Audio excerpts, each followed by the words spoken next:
Welcome to another story made by Oracle 1. Crossing the line. The night was thick with fog, and the world beyond the Pullman car windows dissolved into smudges of gray and shadow.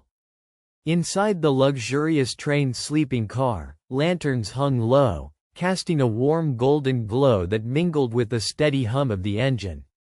It was 1936, deep in the depths of the Great Depression, and America was caught in the throes of economic despair and social unrest. A country veiled not just in mist but in the complex tensions of race and censorship. Samuel Ellis adjusted the cap of his porter's uniform with a practiced ease he had mastered over the past 12 years. His dark skin contrasted sharply against the polished brass corners of the luggage racks and the gleam of the polished mahogany paneling lining the Pullman car. Around him, the privileged slept peacefully in their berths, oblivious to the grinding poverty and fierce prejudice festering beyond the rails. Samuel's job was to tend to their needs, to carry trunks, fluff pillows, fold linens, and pour evening sherry with the utmost discretion and care. But he did more than just serve the wealthy white passengers quietly humming, "Happy days are here again" on their lips. Samuel was a man who understood the double burden of his heritage and the urgency of the times.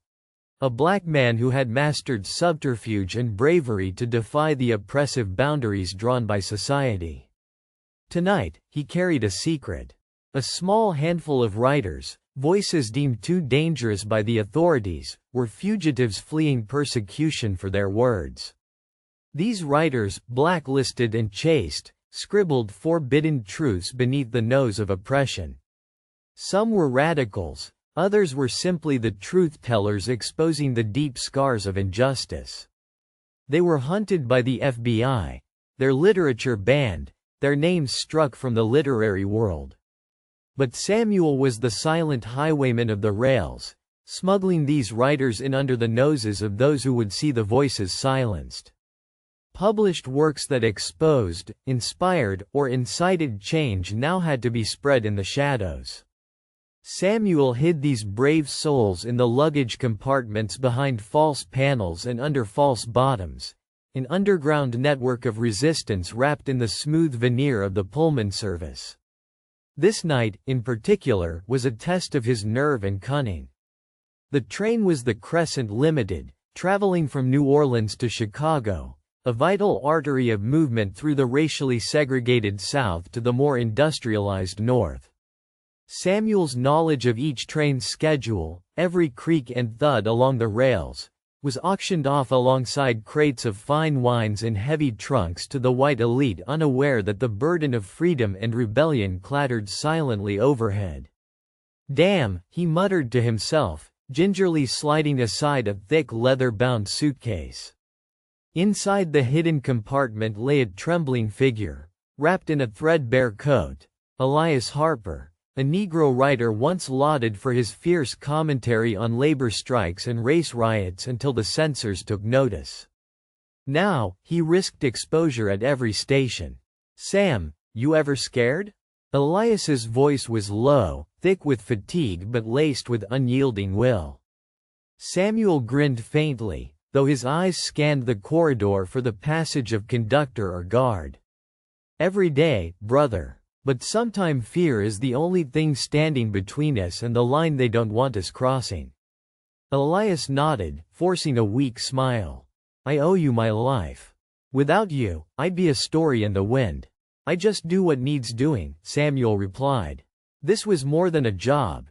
It was a cause stitched into his very soul. The bowties and brass tokens of his uniform were a facade, a shield against the venom of Jim Crow laws and segregation. But inside, he was a messenger, one who believed stories could change the world, even from the silent shadows of the night train. Samuel carefully closed the false panel and went about his rounds with the practiced ease that could fool even the most suspicious eyes. Passengers drank their gin and tonic, whispered secrets, and sleep drove dreams of wealth while the Pullman car hummed purposefully into the night. Over the years, Samuel had grown adept at reading faces and discerning excess curiosity from mere observation. The train's routine was both a blessing and a curse.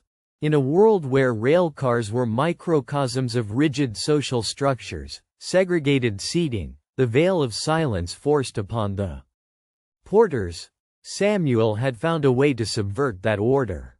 Several compartments down, he slipped another bundle carefully into a hidden space inside an enormous trunk labeled with a grand glittering monogram that belonged to a wealthy New York publisher ignorant of its secret cargo. Another fugitive named Clara Mason, a fiery journalist whose exposé on Southern lynchings stirred federal ire. Samuel had met Clara several months ago in Chicago during a clandestine reading of her banned pamphlets. Their brief conversations had sparked something more than just camaraderie, an alliance of courage and covert action that blurred the lines between servant and comrade, between survival and resistance. As Samuel moved toward the adjacent car, a sudden rumble shook the train, and somewhere down the track, whistle calls pierced the night.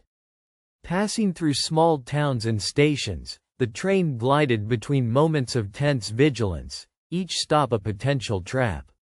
At the final whistle, the train lurched through the night and into a dull wash of dawn. Samuel's task would soon be complete. Elias and Clara would disembark in Chicago and continue their fight for free voices, their words whispered through underground networks. But the danger was far from over. The Pullman porters were a brotherhood born from oppression, yet fragile under law enforcement scrutiny. The FBI, led by the relentless Special Agent Caldwell, had been tightening their nets to capture those daring to challenge segregation and censorship. Caldwell detested the Pullman porters, suspecting their frequent access to all parts of the train made them perfect mule conduits for subversive activity. That morning, as the train began its slow approach toward Chicago Union Station, Samuel noticed an unfamiliar man boarding, a tall, stern-faced official, clad not in the usual suit but in the hard lines of law enforcement. His eyes flicked coldly toward Samuel, whose heart beat in urgent rhythm beneath the stiff collar. The conductor's voice crackled in the distance. "All passengers clear for arrival," it announced. Samuel's hands shook only slightly as he moved to the luggage compartments to silently unlock hidden doors. He whispered softly to Elias and Clara, "Time to go," quietly. "There are eyes that see all tonight." Elias, though weak, dressed quickly in a borrowed coat and hat. Clara, her eyes burning with defiance, gathered her papers and tucked them into a battered leather satchel marked as "property of Mr. Ellis." Samuel escorted them to an emergency exit reserved for employees, hidden behind the dining car. With the aid of a stout porter's ladder, they slipped out under the cover of the train's trembling wheels.